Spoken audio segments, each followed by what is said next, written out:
The heat was the first thing he felt. Commander Elias Thorne opened his eyes to a cracked visor and a ceiling of smoke-stained stars. Sparks sputtered from a collapsed console beside his helmet, and the metallic scent of burning fuel clung to the back of his throat like ash. His crash harness was half melted. The emergency ejection module, now nothing more than a jagged tomb of carbon, steamed under the violet sky. He blinked, slowly registering the silence. No alarms, no comms, just wind, dry and harsh, whispering across the scorched sand like a funeral hymn. Ilaris 9. The name flared into his mind like a curse. The last planet on the outer rim, uninhabitable, uncharted. It wasn't supposed to be part of the route, but the ambush had torn them from the convoy. The Karnaks had come in waves, targeting the central fleet, forcing Elias to take evasive action. He had barely cleared the debris field when something slammed into the rear thrusters. Then nothing, until now. He groaned, unclipping himself from what remained of the pilot's seat. His joints ached as if gravity had thickened. The sky above was washed in perpetual dusk, a bruised purple hue with slivers of black clouds crawling low like serpents. Sand dunes stretched out endlessly, each grain shimmering black, obsidian-like, reflecting the soft glow of two moons. Elias activated his suit's diagnostics. Oxygen, 62%. Hydration, critical. Communication link, corrupted. Navigation, offline. Survival rating, unfavorable. Understatement of the century, he muttered, voice hoarse. He moved, limping through wreckage and twisted plating. His boots crunched over broken shards of polymer and hull armor. The Vanguard-class scout ship was unsalvageable. Its core had ruptured on impact, carving a crater like a scar across the desert floor. Pieces of the dorsal wing lay embedded in the sand like fallen bones. He found the black box recorder, half melted but blinking faintly. With shaking hands, he tapped into the last transmission. "This is Commander Rake. Asterisk KKZTT asterisk. They're everywhere. Coordinates compromised. Karnak's ambush, full armada. Asterisk KKZZT asterisk. They knew. Repeat, they knew. Get out, Elias. Warn them before it's static." Elias stared at the box for a long moment before closing his eyes. So that was it. The fleet was gone. Earth's last defense torn apart before they could react.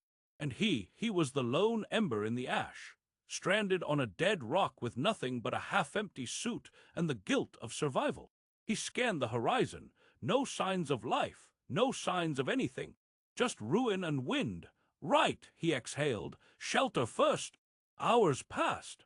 He stumbled through canyons shaped by ancient winds, sandstorms chewing through rock until the cliffs looked like broken teeth.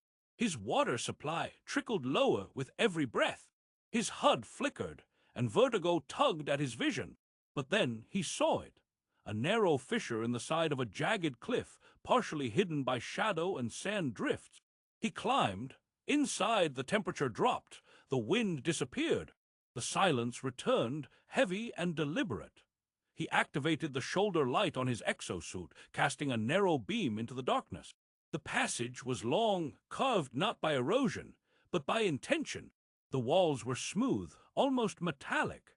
Symbols etched in spirals, faded by time yet still pulsing with latent energy, lined the tunnel, and at the heart of the cavern, a chamber. It opened wide like a cathedral of stone. Pillars, worn but impossibly tall, reached up into blackness, and across the far wall, a mosaic shimmered faintly with residual heat. He stepped closer, brushing dust from the symbols. Dragons, not metaphorical, literal winged serpents, claws and flames and eyes like molten gold. But not just art. The drawings were mechanical, wires, armor plating, spinal cores fused with tech, biosynthetic dragons. And in the center, in ancient Terran script barely visible, 5 words, "The unbound shall breathe fire." He reached out to touch the wall. A low asterisk rumble answered. Elias froze. From deep beneath the chamber floor, something stirred. It wasn't a quake, no rockfall, no tremor. It was deliberate, measured like breath. A asterisk growl asterisk, low, primal, ancient, rose from the abyss below. He stumbled back, weapon drawn instinctively, even though he knew it would be useless. What the hell is down there? The floor pulsed faintly. The walls glowed red, like veins under translucent skin. Elias turned on his scanner. Energy signature, type Omega depth, 9. 2 km status, dormant threat level, unknown. He blinked at the reading. Omega, that wasn't possible. The classification was reserved for existential entities, planet killers, dimensional threats, things that weren't supposed to exist, asterisk. And then he saw it, half buried near the center of the chamber, under layers of ash and time. A shard. Irregular, jagged, no bigger than a forearm. He picked it up. It was hot, not burning, but alive. It pulsed like a heartbeat. The texture was not like any metal he'd touched, almost like a scale. Red, coppery, layered with microscopic circuits. As soon as his fingers curled around it, his HUD flashed. Warning, proximity to Omega-class entity genetic resonance. Detected neural link initializing. What the hell? Elias dropped the shard, but it didn't fall. It hovered, suspended in air, glowing brighter. And then a voice, not external but within, echoed into his mind. You have come at last. His knees buckled. The last thing he saw before darkness overtook him was the shard, pulsing like fire in the shape of an eye, watching him. Waiting. Elias Thorne wasn't supposed to be alive. By all logic, impact velocity, hull integrity, proximity to the Karnek's warfront, he should have been incinerated in the wreckage. Yet here he was, limping across the unforgiving terrain of Alaris 9, with sand grinding into the joints of his cracked exosuit, and silence pressing on his thoughts like a vice.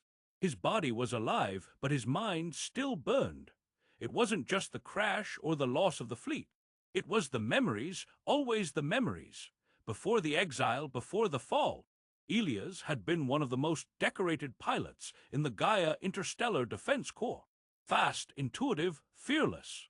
His name echoed in military corridors with reverence and envy. But all of that ended on Kelter 4. The mission had been clear: level the insurgent outpost and eliminate the supply line. But intelligence had been flawed, either by mistake or, as Elias suspected, by deliberate omission. The outpost had been a refugee colony, unarmed, mostly women and children. He had hovered there for 13 seconds, enough to see the faces, enough to make a choice. He powered down his weapons and transmitted a warning. It cost him everything. He was court-martialed for insubordination, rank stripped, benefits revoked, transferred to scout duty, far-edge patrol, expendable routes, places where they didn't expect you to return. Places like Alaris 9. Still, he had worn the suit. Still, he had taken the missions, not because he believed in the cause anymore, but because it gave him a cockpit, a purpose, and distance from the ghosts. Now those ghosts were the only company he had left. He sat beneath a jagged overhang, shielding himself from the acidic wind that had picked up at dusk. His helmet visor was darkened against the storms, but he could still make out the shapes in the distance. Sharp, angular ridges jutting from the earth like broken blades. This planet wasn't dead, it was waiting and watching. His gloved hands trembled slightly as he adjusted the power cell on his shoulder lamp. He hadn't eaten in 2 days. Water reserves were low, but survival wasn't the only thing clawing at his focus. There was something else. Since awakening in the wreckage, he'd felt it, a weight in the air. Not just gravity, but presence asterisk. Every time he crossed a ridge, every time the wind howled through a cave's mouth, it was there, a whisper, not of language, but of asterisk intention, ancient, patient. At first, he dismissed it as neural feedback, trauma-induced echo, maybe a microfracture in the neurointerface. But then came the voice. The first time, it was a mere ripple in his thoughts, like the memory of a scream that never happened. But the second time, it came clearer, deep, resonant, not human, not machine. He had been crouched in the remnants of a collapsed tunnel, shielding his beacon from the static storm overhead. When it pierced his mind, like a low-frequency pulse, you do not belong here, but you are chosen. He had frozen, breath caught, trying to locate the source. Nothing, just wind and static. But the voice continued, like a presence just beyond the veil of consciousness. You are not the first, but you may be the last. Elias had clenched his fists, jaw tight. Who are you? He had whispered aloud. No answer. He didn't know if it was real, or if isolation was finally unraveling the last threads of his sanity.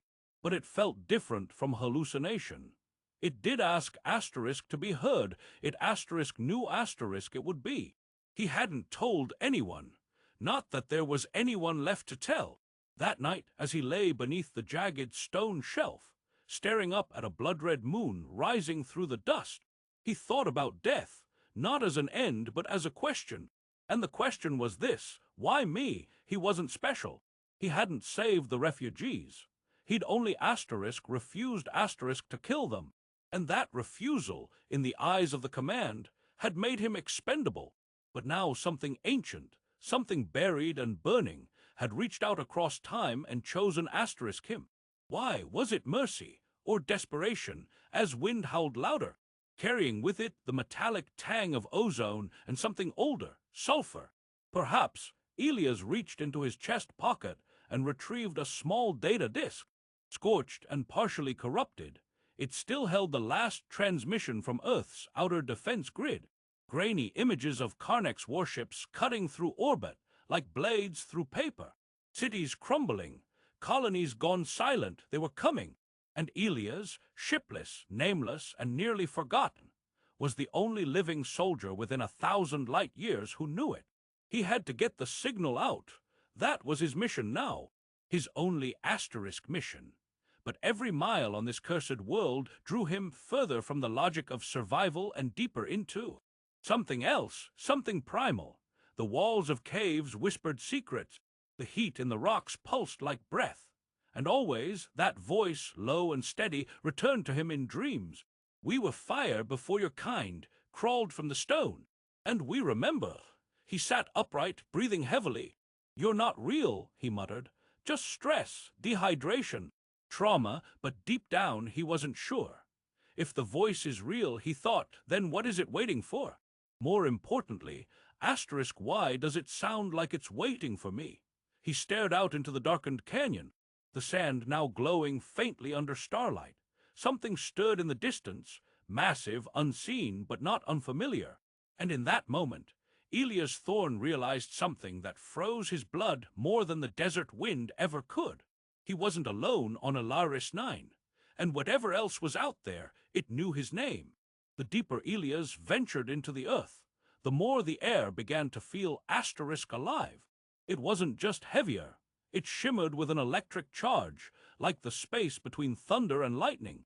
His footsteps echoed along the narrow tunnel, bouncing off walls carved with symbols that glowed faintly under the beam of his helmet lamp. The symbols told a story, he was certain of that now. A language of curves and fire, of war and betrayal.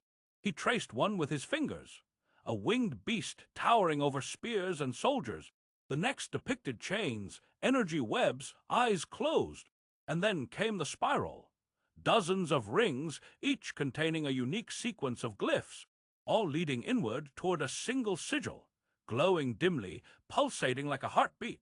Elias touched it, and the ground trembled beneath his boots. A hidden panel groaned open. Cold air rushed out from below, deep, ancient, unwelcoming. Elias descended. The staircase spiraled downward for what felt like miles. His oxygen reserve dipped dangerously close to red. Still, he pressed on, drawn by a whisper that had now settled into something steadier, a presence in his mind, pulsing in sync with his heartbeat. At last, the tunnel opened. He stepped into a colossal chamber, larger than any structure he'd ever seen. And there, suspended above the ground by an intricate web of cables and restraints, was a creature that should not have existed. It was a dragon, or something like one.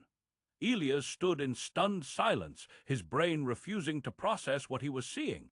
The beast was immense, its wings folded, but still spanning the width of the chamber. Its body was plated in what looked like metallic scales, a fusion of organic muscle and quantum-forged alloy. Tendrils of energy danced along its spine, disappearing into conduits that lined the chamber walls. Its head, crowned with jagged horns, hung low, eyes closed, yet emanating a terrifying stillness. A sleeping god. Elias took a slow step forward, and then he heard it, clear, direct, and inside his skull. "You have found me!" His knees nearly gave out. What are you?" he whispered. The beast's eyes remained closed, but the voice continued, steady and deep, like the grinding of mountains. "I am Vithar, guardian of the flame, bound by betrayal, awaiting one with the strength to decide." "Decide what?" Elias asked, throat dry. "Whether I remain buried in silence or burn the sky once more." Elias stared, the words crashing over him like a tidal wave. "You're real. You've been speaking to me since the crash. Since before that. Your kind have walked above me, fought, lied, killed, but none heard me until you." Elias took another step, heart pounding. The restraints holding Vithar in place were unlike anything he'd seen. Threads of glowing energy, shifting with mathematical precision. This wasn't primitive imprisonment. This was designed by minds that understood power on a molecular level. "I don't understand," he said. "Why would they lock you up? You're a weapon." A pause. "I was a protector until I refused." "Refused what?" "To serve the invaders. The Karneks offered me command. Over flame, over void, over death. I denied them. So they bound me here with their stolen knowledge and stolen gods."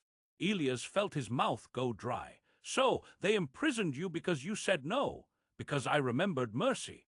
Silence settled between them. Then Elias spoke again. "What do you want from me? Freedom." Elias swallowed. "And in return, fire. Enough to reduce their armada to cinders." Elias stepped back, staring up at the monstrous shape before him.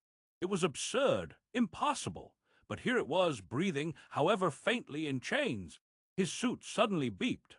The signal feed crackled to life, distorted and full of static. Scanning, orbital sweep detected. Karnek's scouting party inbound. Estimated arrival, 2.6 hours. Terrain sweep pattern, full saturation. Warning, concealed energy signature at risk of exposure. Elias' blood ran cold. They were coming. He looked at Vithar. "They're close. If they find you, they will destroy me. Or worse, reclaim me." Elias turned away, pacing the chamber like a trapped animal. His mind raced. Freeing Vithar could shift the entire war. A living superweapon. But breaking these restraints meant overriding ancient biolocks, tampering with technology far beyond human comprehension. It could destabilize the planet's core. Ilaris 9 might not survive. Might not survive. But doing nothing. Karneks would find Vithar eventually. And if they reclaimed him, there would be no stopping them. He looked back up at the beast. "You want me to break the chains," he said quietly. "To risk everything on faith." "Not on faith," Vithar replied. "On fire." Elias' heart thudded like a war drum. What was he? A fallen pilot. A man with a stained record and no name left to honor. But maybe, just maybe, that made him the perfect one to choose. He had nothing left to lose. Still, doubt clung to his throat like smoke. "What if I free you?" he said slowly. "And you're lying." A pause. Then Vithar spoke, not with pride, but with something closer to sorrow. "Then I will be the last lie this world ever hears." Elias didn't sleep. He lay against the cold cavern wall, staring into the dark, heart pounding, mind unraveling. Every breath echoed in the hollow of his helmet. Every second felt like standing at the edge of a cliff, the winds of fate howling just beyond the precipice. Vithar was silent now, as if giving him space, or maybe waiting, watching, judging. His thoughts spun in endless loops, calculations, doubts, images of fire. Could he do it? Should he? Then he remembered the recording from the black box. Commander Rake's voice, half buried in static, they knew. "Get out, Elias. Warn them before it's too late." He stood up, shoulders heavy but resolved. He had made his decision. Inside the wreckage of his downed scout ship, the core remained mostly intact, miraculously untouched by the blast radius. It pulsed with residual energy, flickering like a dying heart. He pried it loose, ignoring the alarms flashing across his visor. Warning, core destabilization possible. Manual override required. Confirm extraction. He pressed Y. Carrying the core was like holding a piece of a dying star. He could feel it humming through the reinforced gloves. Alive, angry, ready to rupture reality if asked. By the time he returned to the chamber, the air had changed. It shimmered, buzzed. Vithar's eyes remained closed, but the chains around his body glowed brighter, as if sensing the key in Ilia's hands. "You came back," the voice said, quieter now. "I don't know if this is salvation," Ilias muttered, "or the beginning of extinction." Vithar didn't reply. Ilias approached the control altar, a slab of stone fused with alien circuits, covered in the same spiral glyphs he'd followed days earlier. He placed the core in the central socket. It hissed, then locked in place. The chamber exploded with light. The bindings snapped one by one, with sounds like glaciers shattering. Cracks spiderwebbed across the floor as the restraints released bursts of energy into the walls, into the sky, into asterisk something deeper. Columns crumbled, sand poured from fissures above, and Vithar moved. First a twitch of the tail, then a stretch of one massive clawed limb. His wings unfurled, slow and thunderous, knocking debris into the darkness. Then, for the first time in millennia, the great beast opened its eyes, twin infernos of molten gold. He roared, not a sound, but a declaration of rage, of freedom, of ancient memory. Above, the sky cracked. The ground trembled violently, throwing Ilias to his knees. Dust clouded his visor as Vithar rose, wings spreading across the entire chamber, muscles flexing beneath synthetic scales. Sparks danced across his spine, reacting to the atmosphere like solar flares. Ilias gasped. This wasn't just a creature, this was a force of nature, and it was awake. Braille THE eruption of energy didn't go unnoticed. Far above, in orbit, a Carnex patrol frigate intercepted the pulse, an Omega-class anomaly flaring beneath Ilaris 9 crust. Within minutes, a strike squad was mobilized. 12 atmospheric hunters, equipped with plasma cannons and neural disruptors. Their orders: eliminate anything that moved. Ilias had barely caught his breath before the alert flashed across his HUD. Incoming Carnex units, ETA 3 minutes. Elevation drop detected. Atmospheric breach confirmed. Vithar lowered his head to meet Ilias' gaze. "Ride with me. I've never. You will not steer with hands. You will steer with heart." Before Ilias could argue, the beast crouched. Something clicked in Ilias' spine. No, in his asterisk mind asterisk. A pull, magnetic and terrifying. And then he was lifted. Vithar surged upward, talons digging into the rock, wings hammering the air with deafening force. They burst through the crater mouth, just as the first Carnex hunter ship screamed overhead. Ilias clung to the armored plate between Vithar's wings, instinctively sinking to the neural pulse surging through the beast's back.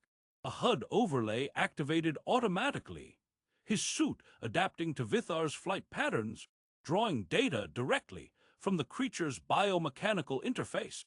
And just like that, they were one. The sky erupted around them. Bolts of plasma ripped past. Carnex fighters circled in tight formations, descending in spirals, weapons hot. Vithar twisted midair, letting out a thunderous growl that vibrated through Ilias' ribs. The dragon's mouth glowed, then it opened. A torrent of searing red flame, no, plasma erupted forward, slicing through one of the hunter ships in a clean diagonal. The vessel didn't explode, it disintegrated. Ilias was too stunned to speak. The connection deepened. He felt Vithar's intentions, the way he scanned the wind, anticipated enemy trajectories, coiled muscles before diving. But Ilias wasn't just a passenger. He sensed the space between them. A channel open to trust, to suggestion. "Left," Ilias muttered, and Vithar turned without hesitation. "Climb, bank, twist, now!" They soared together. The Carnex fought back. Beams of green energy lanced the sky, grazing Vithar's flank. The beast roared in pain, wings faltering for a breathless moment. Ilias felt the shock ripple through his own nerves. He panicked, reached down, placed his hand against Vithar's neck. I'm here, he whispered. Don't stop, not now. Vithar growled low, not in anger, but in recognition. They looped back, diving through a cloud of ash. A Karnix fighter tailed them closely. Elias could asterisk feel it, metal teeth chasing fire. He focused, and without words, Vithar responded. With a twist, they rolled through the storm and spat fire upward, incinerating the hunter ship mid-turn. Debris rained down like black snow. More ships appeared, 6 remaining, but their formation faltered. They had never fought something like this. The dance continued. Elias lost track of time, caught between terror and awe, exhaustion and exhilaration. Every maneuver, every scream, every gout of fire was a test, not of power but of balance. At one point, Elias gave the wrong mental cue, too sharp, too forceful. Vithar misread the direction. They clipped a jagged ridge.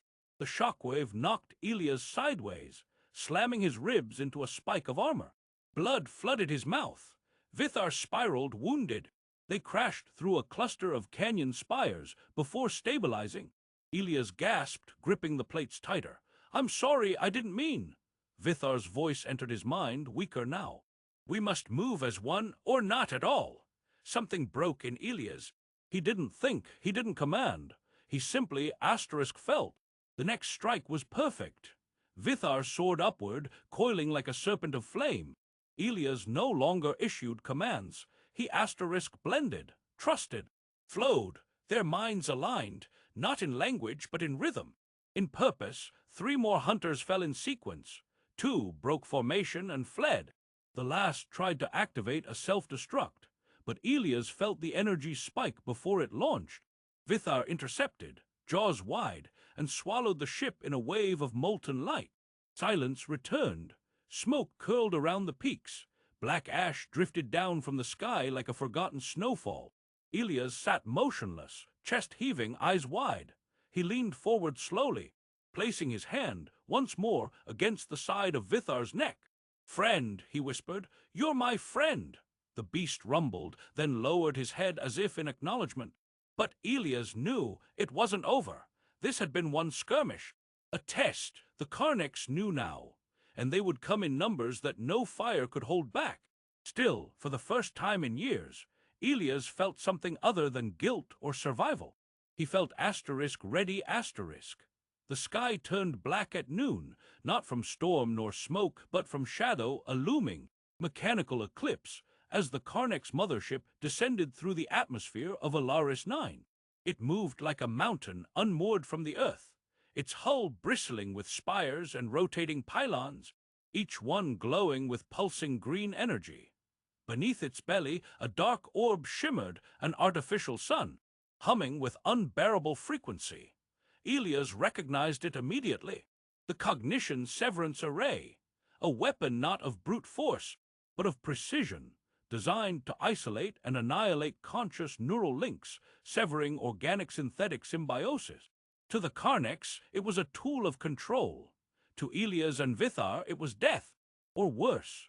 Elias hovered above the cliffs, wind howling past as Vithar circled in tight arcs. The dragon's wings flexed against turbulence, sparks trailing behind his scales. But there was hesitation in the air, something Elias had never felt from Vithar before. They're not here to fight, the beast whispered in his mind. They're here to claim. Below, a dozen Karnix dropships deployed in synchronized formation, circling the array. Ground troops, bipedal, exoskeletal, eyes glowing emerald, fanned outward. And from the center ramp of the mothership, a figure emerged, not taller than the others, but heavier, as if the gravity itself bowed beneath him. A Karnix general. Its armor was black obsidian laced with red. Its voice, amplified by bioresonant emitters, pierced the air like a blade. Commander Elias Thorn, you ride a relic bound by failed allegiance. Its time is over. Disengage now. We offer you passage home. Return to your kind. Leave the beast. Vithar snarled, and flames licked the edge of his jaw. Elias gritted his teeth, the wound in his side still bleeding beneath the suit. He'd taken a plasma graze during the last skirmish. It was getting harder to breathe, harder to think. His limbs felt like stone. "You hear that?" he muttered, coughing. "They think this ends with negotiation. They do not understand what you are," Vithar responded. "Not anymore." "Neither do I." Elias tried to steady his breath, but the truth was catching up with him. He was breaking. His body couldn't take another battle. His connection with Vithar was weakening, flickering like static between stations, and the array was still dormant, still charging. If it fired, the bond would be severed. Vithar wouldn't die. He would lose himself, turn feral, a living weapon without mind or soul, obedient to the Karneks, and Elias would be left behind, or worse, used as bait. The ground shuddered as the array reached Phase 2. Its spherical core opened like a mechanical iris, exposing a crystalline core that began pulsing with hypnotic cadence. "We are out of time," Elias whispered. Vithar didn't reply. Instead, Elias felt something, a weight inside his skull, a slow rising tide, pressure not from outside, but from within the bond itself. It was as if Vithar had been holding something back, and now, with the end near, he was ready to reveal it. "There is a way," the voice came gently, "but it will not leave you as you are." Elias coughed blood into his palm. "I'm already not what I was. I can give you my flame, fully, without walls, without limits, but you must open to it, completely." Elias trembled. He understood. This wasn't about piloting or riding. This was asterisk merging. Not just neural sync, but biological fusion asterisk, an irreversible union. "You mean I become part of you?" "No," Vithar said. "We become something new." Below, the array completed its charge. A low hum became a scream. Green light surged into the sky, forming a dome of annihilation. And in that moment, Elias made his choice. Do it! He opened the final protocol, a hidden sequence embedded deep within his suit, buried under layers of encryption. Codename Phoenix Core Asterisk. Pain struck like lightning. His body arched backward, limbs seizing. His skin burned beneath the armor. His blood glowed. Vithar roared, wings flaring wide. The flame around him turned white, and then they fused. Elias didn't feel bones anymore, or lungs, or skin. He felt asterisk motion asterisk. He felt heat asterisk. He felt the scream of stars dying, the rush of air over wings wider than ships. He was no longer Elias on Vithar's back. He was Vithar, and Vithar was asterisk him. They rose, and the sky responded. Flame burst from the joined being, spiraling upward in a helix of plasma and gold. The green light of the array faltered, its beam shattering against the onslaught of raw, uncontrolled energy. The Karnek's ground forces opened fire. Lasers, disruptors, antimatter rounds. None reached them. The new being, part man, part dragon, part flame, dived. The air tore asunder. They hit the ground with a wave of kinetic force that obliterated half the Karnek's vanguard. A single breath of flame incinerated an entire dropship wing. Their tails swept wide, crushing towers and soldiers alike. Then they soared again, rising straight toward the mothership. The Karneks opened defensive flak. Automated turrets swiveled, launching payloads designed to tear through asteroid cores. But Elias was no longer navigating with hands. He was guiding with asterisk rage, with asterisk love, with asterisk will asterisk. They danced through fire, letting instinct replace calculation. They twisted between laser grids, tore through hull plating, drove straight into the heart of the ship. One final dive, a roar that cracked the sky, and then they struck, straight through the mothership's central reactor. Vithar's body wrapped in flame, Elia's soul screaming with it. The impact ruptured reality. The ship split open like fruit, flames pouring from its core. A shockwave rolled across Elaris 9 like a new sun being born. The black mothership died in a silence so loud it echoed. And then the world went still. Braila SH floated down like snow. Where the mothership once hovered, now only burning wreckage remained, scattered across miles of cratered earth. A field of twisted metal and scorched dust. And in the center, at the bottom of a smoking crater, lay a single, unmoving shape. Neither man nor dragon, but something between. Its body was broken, wingless, the glow fading from the once molten eyes. But on its chest, one final pulse of light remained, soft, golden, warm. A memory. Braille FAR beyond the edge of the crater, a lone Karnak scout fled toward orbit, broadcasting a fractured message in fear.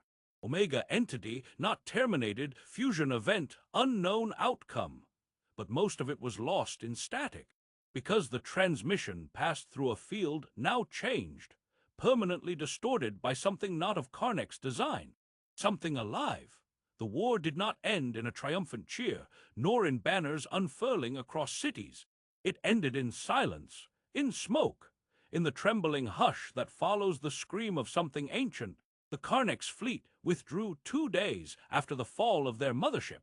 No warning, no final strike.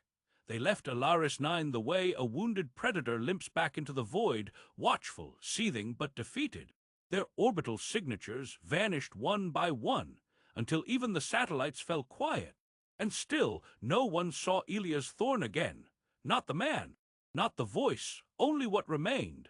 Alaris 9 became a place of reverent fear. The surface was scorched, cratered, laced with residual energy that shimmered across the sand like veins of fire beneath the earth. Atmospheric anomalies pulsed intermittently, as though the sky itself had been wounded. The center of the blast, where the mothership once hovered, was a blackened basin now known as the Ash Crater. Nothing grew there, nothing echoed, except one presence, Vithar, or what was left of him. He no longer roared, no longer flew. He stood at the edge of the crater each dusk, wings folded tight, head raised toward the orange-red sky, as though listening for something only he could hear. His eyes, once molten gold, now shimmered with a quieter glow, memory, perhaps, or mourning. He did not speak, but sometimes, when the wind shifted through the ridges, it carried the faintest whisper, like a name that refused to die. Braille BCK on Earth. It was a technician at a deep space relay who first caught the signal. Faint, distorted, carried on an outdated emergency frequency, long considered defunct. She enhanced the waveform, boosted gain, cleaned the static, and then heard it. A voice, rasped, worn, but unmistakably human. This is Elias Thorne, Commander rank, formerly Gaia Interstellar Defense Corps. I am no longer a pilot. I am no longer only human. I am a fragment of memory, living in a creature once caged for its refusal to become a weapon. It chose to remember mercy.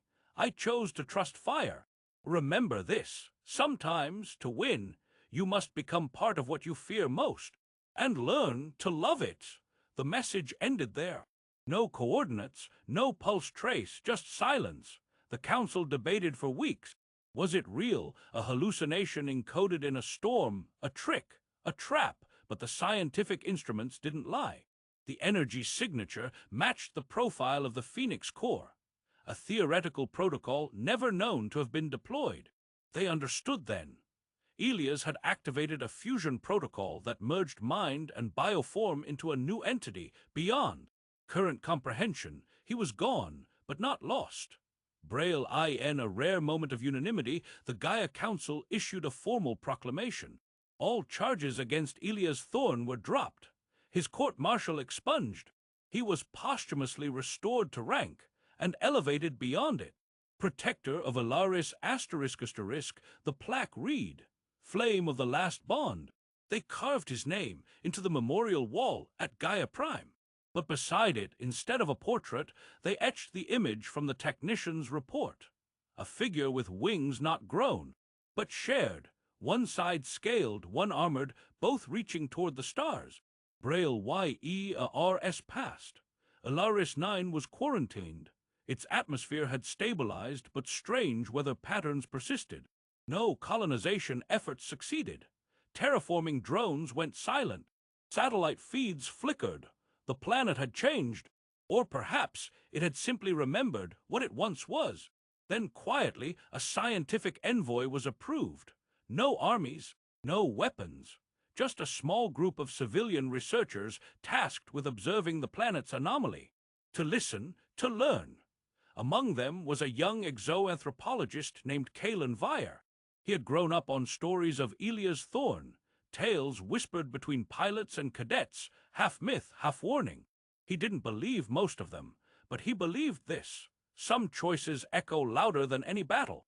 On his fourth day planetside, Kalen wandered beyond the camp perimeter, drawn by magnetic pulses his instruments couldn't explain. He followed them into a crevice, one the locals called asterisk, the hollow scar asterisk, and there, beneath the ancient stone, he found a cavern. He entered slowly, breath held, expecting ruins or radiation. What he found instead was silence, and light, not artificial, not natural. A golden ambient glow emanating from symbols carved into the walls, spirals, glyphs, familiar and foreign. But at the center, beneath a pillar of stone, was the most arresting sight. Two handprints, pressed side by side against the rock. One human, one scaled, not painted, not carved, embedded, fused into the very structure, as though pressed there at the moment of heat and finality. Kalen stood in front of them, frozen, no plaque, no beacon, no name, just contact, just memory. And something deep inside him, call it instinct, call it all, knew the truth. This was not a grave, it was a promise. He recorded no footage, took no samples. When asked by the others what he had seen, he replied simply, "I found proof." "Of what?" someone asked. Kalen smiled, eyes distant.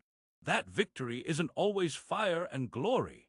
Sometimes it's two souls finding each other in ruin, and choosing not to burn alone." Braille ND high above, from the shadowed cliffs where flame once ruled, a great shape stirred. Not to rise, not to strike, but to remember. Because memory, like fire, never truly dies, it only waits.